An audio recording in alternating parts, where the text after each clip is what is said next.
Rolling Willets, All Men's Stories. Heading towards the center of the universe.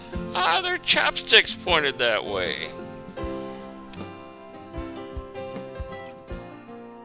Well, since we're talking so much about chopsticks, I figured, my best story would be about how I learned to use chopsticks. First off, being, your average American out from the middle of the cornfield woman, a woman coming in, white woman, of course, sitting down in a Chinese restaurant and saying, "Hey, could you bring me some chopsticks?" is very impressive to them. They find it really kind of cool that I took the time to learn the culture. Well, the time cannot cost, and anybody who's from the Midwest will understand this. We don't have traditional rice out there, not 30 years ago, 40 years ago.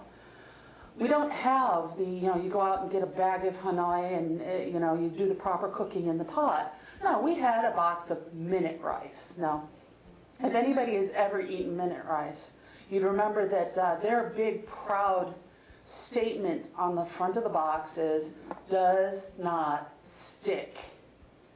Now, keep this in mind that when you're using chopsticks, you've got just two little sticks.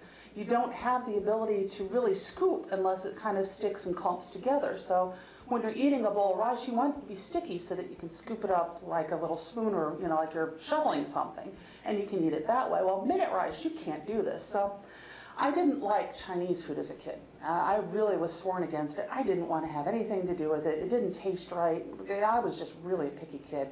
And then one afternoon, nobody was home, and we had leftover minute rice in the fridge, and I decided, I'm going to make my own lunch, and I'm going to learn how to use chopsticks. So I get the minute rice, I nuke it, I bring it out. There's this big old platter full of it, and I sit down in front of the television, and I start trying to eat it.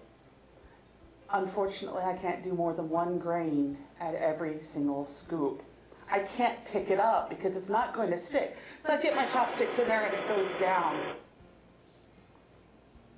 I get my chopsticks in there, it goes down, it hits the plate. So I sit there for the next hour eating this entire plate. I mean, it was a good, 8 inches across, full of rice, a single grain at a time. By the time I was done, my hand would not open anymore. I couldn't move it. However, when I finally moved out here to California, and I got to meet Jeff's aunt, I impressed them when I refused the offer of the fork at the table.